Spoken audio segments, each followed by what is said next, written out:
menyampaikan bagian saya ini adalah bimbingan teknis yang secara umum akan adik-adik lakukan ya selama masa pelaksanaan PKM. Baik, yang pertama saya ingin menyampaikan bahwa bimbingan teknis ini dilakukan dengan tujuan untuk memberi gambaran umum dan arahan kepada dosen pendamping dan adik-adik mahasiswa yang sudah dinyatakan lolos PKM tahun 2026 agar pelaksanaan PKM bisa berjalan lancar dan sesuai dengan panduan PKM 2026. Jadi intinya apapun yang akan adik-adik lakukan, apapun yang akan adik-adik hasilkan, semuanya itu harus sesuai dengan panduan PKM tahun 2026 ya. Jadi jangan membaca panduan yang lain yang nanti justru akan membuat adik-adik bingung ya.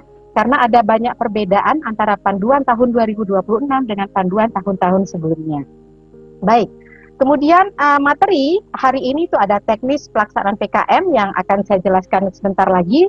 Kemudian nanti adik-adik juga akan mendapatkan materi tentang keuangan, bagaimana mengelola keuangan dan lain sebagainya. Kemudian bagaimana materi tentang promosi di media sosial, walaupun sudah adik-adik lakukan pada tanggal 6 Juni kemarin, luar biasa ya, banyak sekali masuk di FYP saya. Dan terakhir adik-adik juga akan mendapatkan materi mengenai bagaimana menyusun logbook keuangan dan kegiatan yang akan adik-adik lakukan selama pelaksanaan PKM tersebut ya. Nah, perlu kita ingatkan kembali bahwa PKM sekarang itu dilakukan secara keseluruhan dengan mode luring ya, tidak ada lagi yang hybrid atau murni daring, tetapi semua kegiatan itu dilaksanakan secara luring.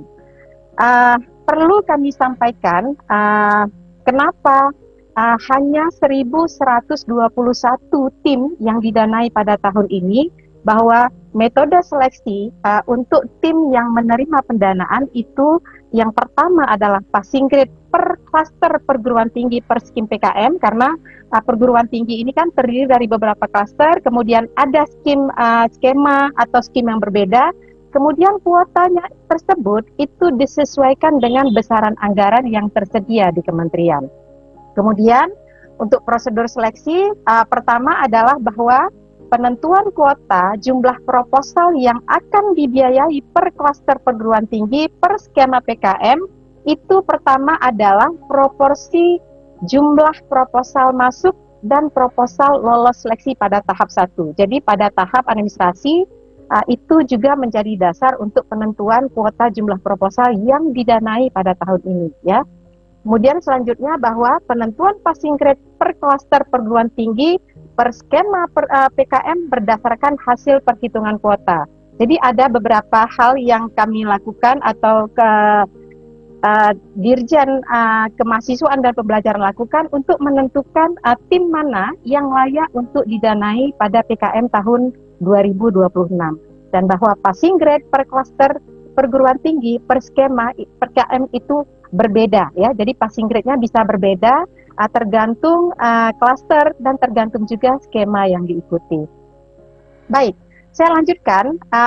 Untuk PKM pendanaan tahun ini ada sekitar 740 universitas yang menerima pendanaan dengan total proposal yang didanai itu adalah 1.121 dengan jumlah total pendanaan 7,8 miliar rupiah. Jadi sekali lagi adik-adik dan Bapak Ibu dosen pendamping selamat ya. Karena sudah dinyatakan menerima pendanaan untuk PKM pendanaan pada tahun ini. Lalu ada PKM insentif yang tahun ini hanya didanai sekitar 200 judul, PKM AI 95 judul, PKM GFT 105 judul dengan besar insentif per judul itu adalah 1,5 juta, maka ada sekitar 300 juta dana yang dikeluarkan oleh Belmawa untuk pendanaan PKM insentif. Nah, lalu setelah adik-adik menerima dinyatakan sebagai tim penerima pendanaan PKM, apa tahapan selanjutnya yang akan adik-adik lakukan? Yang pertama tentu saja adik-adik akan melaksanakan kegiatan yang sudah diusulkan antara 3 sampai 4 bulan sesuai dengan proposal. Lalu dalam perjalanannya kegiatan adik-adik ini akan dilakukan proses monitoring atau yang lebih sering disebut dengan PKP 2. Lantas selanjutnya akan ada kegiatan PKM Award dan kegiatan terakhir akan ditutup dengan kegiatan PIMNAS. Saya yakin seluruh tim mahasiswa PKM ingin berada pada tahap akhir daripada pelaksanaan PKM, yaitu di PIMNAS, ya. Nah, ini adalah beberapa waktu-waktu krusial yang adik-adik perlu mungkin catat ya terkait pelaksanaan PKM. PKM itu dimulai tanggal 22 Mei sampai 20 September dengan perkiraan itu dilakukan selama 3 hingga 4 bulan. 22 Mei itu menjadi hari pertama kegiatan PKM sudah mulai dilakukan. Artinya proses pembelian bahan baku, kemudian segala macam sampai logbook dan konten medsos itu sudah mulai boleh dilakukan per tanggal 22 Mei dan berakhir tanggal 20 September ya. Kemudian tahap kritis pertama itu adalah pada saat adik-adik harus mengunggah laporan kemajuan yang kegiatannya sudah dilakukan sebelumnya mulai tanggal 22 Mei dan nanti laporan kemajuan yang sudah diunggah mohon dapat divalidasi oleh dosen pendamping. Kegiatan ini akan terjadi atau dilakukan pada tanggal 1 sampai 12 September. Mohon adik-adik bisa mengingat bahwa di luar tanggal ini maka kegiatan unggah laporan kemajuan dan validasi oleh dosen pendamping tidak dapat dilakukan lagi. Lantas seperti yang saya sampaikan tadi, akan ada kegiatan PKP 2 yang akan dilaksanakan pada tanggal 14 sampai 19 September. Artinya kegiatan yang sudah adik-adik lakukan dan laporannya sudah diunggah, laporan kemajuannya sudah diunggah ke Simbel Mawa itu akan dimonitoring secara daring pada tanggal 14 sampai dengan tanggal 19 September. Bagaimana kegiatan itu dilaksanakan akan saya jelaskan kemudian.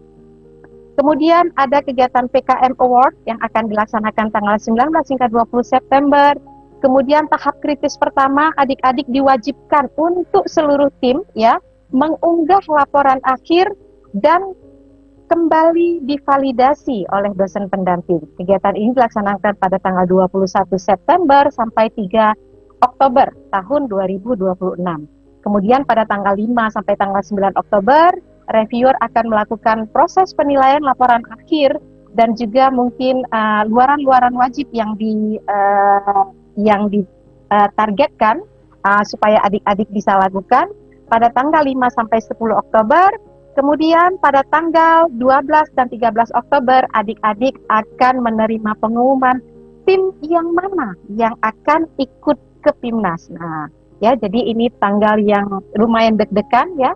Dan terakhir, kegiatan PIMNAS itu akan dilaksanakan pada tanggal 2 hingga 7 November.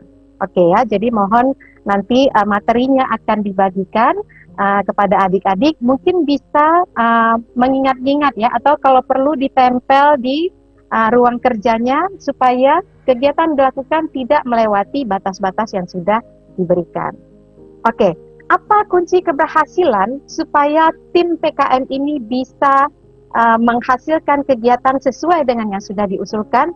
Tentu saja harus ada harmonisasi yang luar biasa antara institusi atau perguruan tinggi tempat adik-adik, kemudian dosen pendamping yang juga punya peran sangat luar biasa untuk menghasilkan hasil yang kegiatan PKM yang luar biasa, dan tentu saja yang paling berperan juga adalah tim mahasiswa yang harus bergerak aktif untuk terus melakukan diskusi dengan dosen pendamping supaya kegiatan yang dilakukan itu dapat berjalan dengan baik.